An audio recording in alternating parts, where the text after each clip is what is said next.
तो hello guys, आजको भिडियोमा म तपाईलाई लिएर आएको छु एउटा सोलुसन बेस्ड भिडियो र आजको भिडियोमा म तपाईलाई लिएर आएको छु कि तपाईहरु कसरी आफ्नो पीसी भर्चुअलाइजेसन अन गर्न सक्नुहुन्छ र यो प्रब्लम चाहिँ कस्तो भने तपाईहरुको ब्लू स्क्रिन एरर साथसाथ गाइस तपाईहरुको विन्डो क्र्याश हुन्छ कुनै पनि इमुलेटरहरु इन्स्टल गरेपछि तपाईहरु इन्स्टल हुन्छ तर तपाईहरुको इमुलेटर ओपन हुने बेलामा तपाईहरुको विन्डो क्र्याश हुन्छ।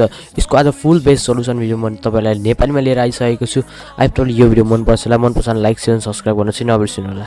तो गाइस तपाईहरुको ब्लू स्क्रिन एरर चाहिँ तपाईहरुको जति पनि इमुलेटरहरु ओपन गर्दा आउने एउटा एरर हो जो चाहिँ तपाईहरुको प्रोसेसरको भर्चुअलाइजेसन अन छैन भने आउँछ यो एरर। र प्राय जसो तपाईहरु हरेक कम्प्युटरहरुमा अहिले जति पनि नयाँ पीसी बिल्डहरु गर्नुहुन्छ तपाईहरु यो त्यसमा चाहिँ अहिलेको यो एरर चाहिँ आइरहेको छ र पर्सनली मेरो पनि यो प्रब्लम मैले फेस गरेछु र यो प्रब्लमको सोलुसन प्राय युट्युबमा मैले भेटाइन हैन। एकदम अब पुरै आउट अफ कन्ट्री इन्डियामा पनि हिन्दीमा पनि यो कन्टेन्ट थिएन हैन। र यो चाहिँ मैले स्पेनिस है कुन ल्याङ्ग्वेजबाट मैले चाहिँ यो बल्ल बुझेर चाहिँ गाइस फाइनली मैले त्यो मतलब प्रब्लम चाहिँ मैले सल्भ गरेको थिएँ र तपाईहरुलाई चाहिँ म सजिलो होस् भनेर म तपाईलाई यो आजको सोलुसन बेस्ड भिडियो लिएर आइसकेको छु।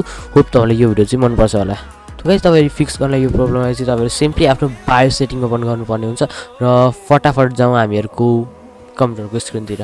गाइस फाइनली म चाहिँ बायो सेटिङमा आइसकेको छु र यो मेरो चाहिँ गाइस एसुसको मदरबोर्ड र मेरो चाहिँ लेटेस्ट AMD को Ryzen 75700X प्रोसेसर छ र यो चाहिँ मेरो 5000 सिरिजको प्रोसेसर हो गाइस। यो चाहिँ मेरो सिर्फ AMD बेस्ड पीसी बिल्डको लागि मात्र हो र इन्टेल बेस्डको लागि सरी आई डोन्ट नो मलाई थाहा छैन।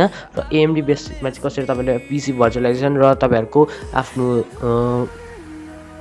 ब्लू स्क्रिन एरर फिक्स कसरी गर्ने त्यसको आज सोलुसन चाहिँ यहाँ छ। सिम्पली तपाईहरु आफ्नो एडभान्स मोडमा तपाईहरु सिम्पली जानु नभए F7 थिच्दा नि हुन्छ। जस तपाईहरुको यस्तो इन्टरफेस आउँछ एडभान्स सेटिङमा जाने बित्तिकै त्यसबाट सिधै जानु एडभान्समा र जानु CPU कन्फिगरेसनमा। त्यसबाट सिधै जानु गाइस SVM मोड। यस गाइस यही हो गाइस तपाईहरुको सबैको डिसेबल भएको हुन्छ यो मोड चाहिँ। यसलाई तपाईहरु सिम्पली इनेबल गर्नुपर्ने हुन्छ। देख्नु भएको बेला गाइस SVM मोड मेरो माउस पर्छ यो चाहिँ गाइस तपाईहरुको डिसेबल हुन्छ। तपाईहरुको ब्लू स्टिकहरु जति पनि हुन्छ नि इमुलेटरहरु उ हुँदाखेरि तपाईहरुको विन्डो क्र्याश हुने समस्या सिर्फ यसबाट हो। र यो चाहिँ यो भर्चुअलाइजेसन भन्छ इन्टेलमा चाहिँ यसमा चाहिँ SVM मोड दिएको छ र सिम्पली तपाईहरु जानुस् र यो डिसेबल भएको हुन्छ। यसलाई सिर्फ तपाईहरु इनेबल गर्नुहोस्।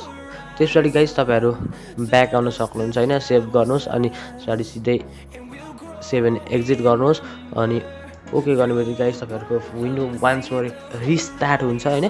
रिस्टार्ट भएपछि फेरि ट्राई गर्नुहोस् हुन्छ कि हुँदैन अनि ट्राई अनि चाहिँ भएन भने मलाई तल कमेन्ट बक्समा लेख्नु नबिर्सनु। यति गर्दा तपाईहरुको डेफिनेट 99% चाहिँ हुनै पर्छ हैन गाइस, किनकि तपाईहरुको सबै प्रब्लमै यही छ किनकि यो भर्चुअलाइजेसन चाहिँ तपाईहरुको प्रोसेसरमा खोलेर दिएको हुँदो रहेछ। र गाइस म तपाईलाई उदाहरण दिन चाहन्छु।